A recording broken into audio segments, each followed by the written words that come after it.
दोस्तों, इस कहानी की शुरुआत होती है एक गांव में रहने वाले गरीब सेठ से। जी हाँ, गरीब सेठ। आप सोच रहे होंगे, सेठ और वह भी गरीब, ये दोनों शब्द एक साथ कैसे? ये सब भाग्य का खेल है। दोस्तों, हर इंसान के जीवन में कभी उतार कभी चढ़ाव आते हैं। उसी तरह दयाराम सेठ जी किसी जमाने में बहुत अमीर हुआ करता था और वह खूब दान धर्म और पुण्य भी किया करता था। लेकिन समय पलटा और वह धीरे धीरे अपना धन खोता गया और आखिरकार आज इस हालत में पहुंच गया कि लोग उसे गरीब सेठ के नाम से जानने लगे। लेकिन वह कहते हैं ना कि अच्छे कर्मों का फल देर सवेर ही सही, मिलता जरूर है। ऐसा ही कुछ इस गरीब सेठ के साथ भी होने वाला था। जिस गांव में ये सेठ रहा करता था, वहां पर एक बार राजा के लोगों ने ऐलान किया कि जिसने भी अच्छे काम किए हैं वह अपने अच्छे काम गिनवाकर राजा से उसके बदले में जो भी राजा से इनाम लेकर जाए। इस ऐलान को सेठ की पत्नी ने सुन लिया। सेठ की पत्नी बहुत खुश हो गई, क्योंकि वह जानती थी कि अपने अच्छे दिनों में सेठ ने अनगिनत पुण्य के काम किए। ये बात जब पत्नी ने सेठ को बताई तो सेठ भी खुश हो गया और बोला, अगर ऐसा है तो फिर हमें बहुत बड़ा इनाम मिलना चाहिए, क्योंकि हमारे अच्छे कामों की सूची बहुत बड़ी है। अगले दिन सेठ सुबह सुबह 4 रोटियां बांधकर राजा की महल की तरफ चल पड़ा। सेठ के घर से राजा का महल काफी दूर था, सफर लंबा था। आधे रास्ते में पहुंचने के बाद सेठ काफी थक गया। सेठ एक पेड़ की छांव के नीचे बैठकर आराम करने लगा और वहीं पर अपने साथ लाए रोटियां खाने की सोचने लगा। सेठ खाने की सोच ही रहा था कि तभी वहां पर उसके सामने एक गाय और उसके 2 बछड़े आए। सेठ के हाथों में रोटियां देखकर गाय और उसके बछड़े उसके सामने ही आकर खड़े हो गए और उनके हाव भाव से सेठ ने समझ लिया कि वह भूखी है और सेठ से खाना मांग रही है। अपने अच्छे दिनों में सेठ के पास काफी गायें थी, इसलिए गायों का व्यवहार सेठ अच्छे से जानता था। सेठ की परिस्थिति भले ही अभी अच्छी नहीं थी, लेकिन सेठ का स्वभाव बिल्कुल भी नहीं बदला था। वह पहले से ही परोपकारी था, इसलिए उसको गाय पर दया आ गई और उसने अपने साथ बांध कर लाए रोटियों में से 2 रोटियां गाय को खिला दी। कुछ ही क्षण में 2 रोटियां खाने के बाद गाय फिर से सेठ की तरफ देखने लगी, तो सेठ के मन में विचार आया कि ये गाय ज्यादा भूखी लगती है, बेचारी को 2 बच्चों को दूध भी पिलाना होता है, इन 2 रोटियों से उसका क्या होगा। सेठ ने उसके पास बची बाकी की 2 रोटियां भी गाय को खिला दी। पास वाले तालाब से सिर्फ पानी पीकर सेठ अपने सफर में आगे बढ़ गया। राजा के दरबार में जब सेठ पहुंचा तो राजा ने पूरे दरबार के सामने सेठ से उसका नाम पूछा और अपने अच्छे कर्मों के बारे में बताने के लिए कहा। सेठ ने राजा को प्रणाम किया और अपने कर्मों के बारे में बताना शुरू किया।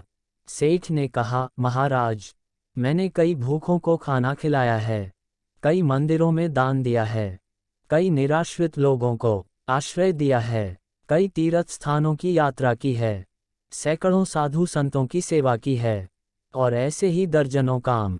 बताने के बाद सेठ बोला, महाराज, यह है मेरे कई सारे अच्छे कर्मों में से कुछ अच्छे कर्म, इनके बदले आप जो भी इनाम देना चाहे दे दीजिए। थोड़ी देर सोचने के बाद राजा बोला, अगर तुम्हारे कुछ और अच्छे कर्म है तो वह बताओ, क्योंकि अब तक तुमने जो मुझे बताए हैं उन्हें मैं अच्छे कर्म की श्रेणी में नहीं गिनता। सेठ को राजा की बात सुनकर बड़ा आश्चर्य हुआ। सेठ ने राजा को हाथ जोड़कर कहा, अगर आपको मेरे बताए ये कर्म अच्छे कर्म नहीं लगते या पुण्य कर्म नहीं लगते तो मेरा बाकी के कर्मों का उल्लेख करना फिजूल होगा। आप मुझे इजाजत दीजिए, मैं वापस जाता हूँ। सेठ दरबार छोड़कर जाने लगा। तब राजा के दरबारियों में से एक ने राजा के पास जाकर कुछ कहा, जिसे सुनने के बाद राजा ने सेठ को वापस दरबार में बुलाया। राजा बोला, तुमने अपने आज किए अच्छे काम के बारे में तो बताया ही नहीं। सेठ बोला, महाराज, आज मैंने कोई अच्छा काम किया ही नहीं, फिर मैं आपको कैसे बताऊं। राजा ने उसी दरबारी को खड़े होकर सारी घटना बताने के लिए कहा, जिसने राजा को उसके बारे में बताया था। दरबारी खड़ा हुआ और बोला, महाराज, जैसे कि मैंने आपको बताया, मैं उसी गांव में रहता हूँ जहां पर यह सेठ आराम करने बैठा था, और मैंने वहां देखा कि कैसे इन्होंने अपना सारा खाना पास आई गाय को खिला दिया, और खुद बिना खाए सिर्फ पानी पीकर भूखे रहे। सेठ को पता चला कि राजा किस बारे में बात कर रहा था, तो सेठ ने राजा से कहा, किसी जानवर को खाना खिलाना कौन सा पुण्य का काम है, और इस बात को तो मैंने कब का भुला दिया था।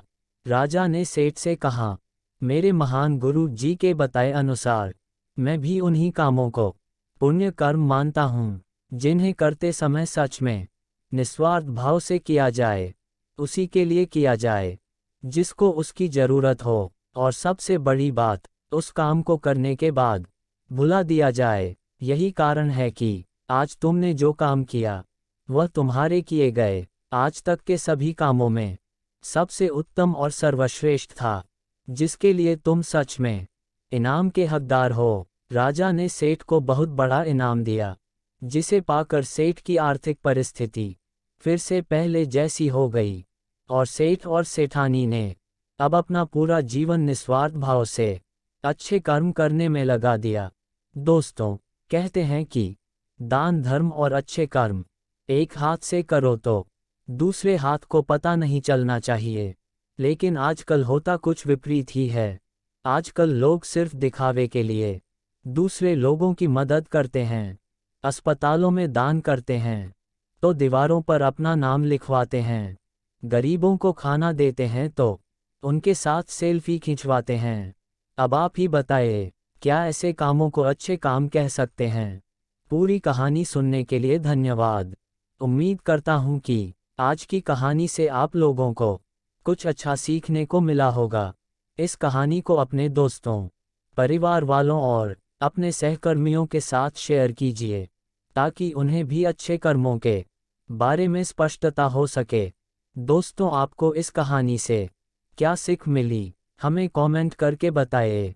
कहानी अच्छी लगी तो लाइक कीजिए, और ऐसी ही कहानियों के लिए हमारे चैनल को सब्सक्राइब कीजिए।